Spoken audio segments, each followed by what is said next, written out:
Qui dit vélo, dit tour de l'île, ça va de soi. Le magazine American Bicycling a décrété que Montréal était la meilleure ville cyclable en Amérique du Nord. Et en dehors de la ville, c'est pas mal non plus.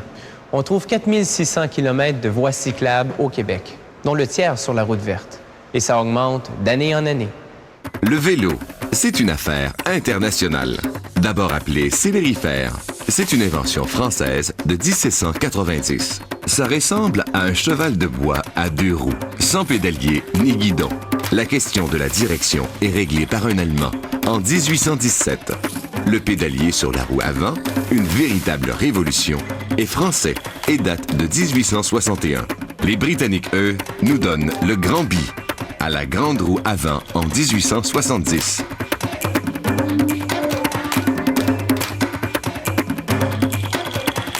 Toutes ces nations se retrouveront au premier Tour de France en 1903. Un vélo moderne est une belle pièce d'ingénierie. Les cadres sont fabriqués en acier ou en alliage de chrome molybdène, aussi connu sous le nom de chromoly. La fabrication débute par des tubes vides. Ce coupe-tube taille l'acier avant de l'envoyer à la plieuse. La plieuse courbe les tubes à froid, exerçant une forte pression contre des gabarits de pliage.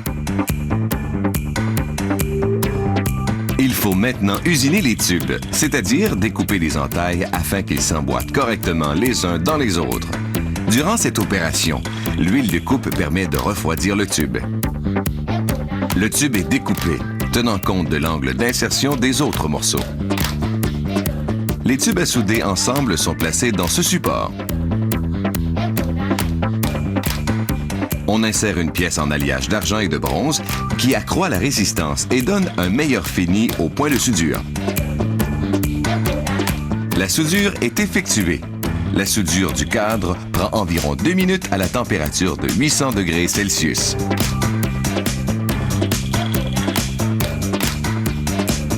Une fois soudée, la pièce prend 4 minutes à refroidir. On procède de la même façon pour tous les tubes qui forment le cadre du vélo. On va maintenant peindre le cadre. Cette peinture est appliquée au fusil et adhère au cadre par contact statique.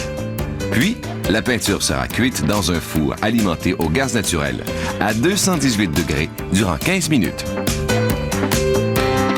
Le cadre est maintenant froid. On débute l'assemblage. On applique d'abord les autocollants. Dans un autre département, un employé assemble les poignées. Il installe les mécanismes de frein et du dérailleur.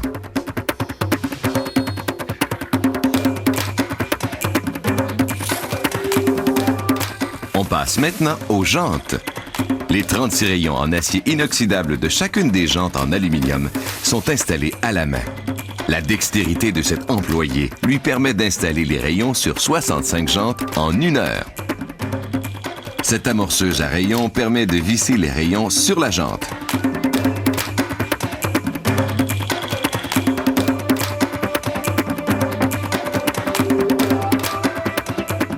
Voici la machine à vis.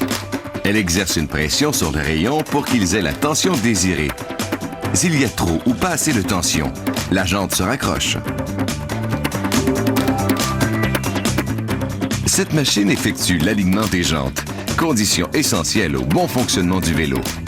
Automatiquement, elle réalise des ajustements aux rayons afin que la jante soit bien droite. Étape suivante, on pose les chambres à air et les pneus sur les jantes. Par la suite, le vélo, fixé à l'envers, circule d'un atelier à un autre. On pose les dernières composantes mécaniques. Ces accessoires ne sont pas fabriqués ici. On met en place les poignées, les pédales, la fourche, les mécanismes de frein, le dérailleur et la chaîne. Tout est installé manuellement. Ici, on visse les plaquettes de frein arrière.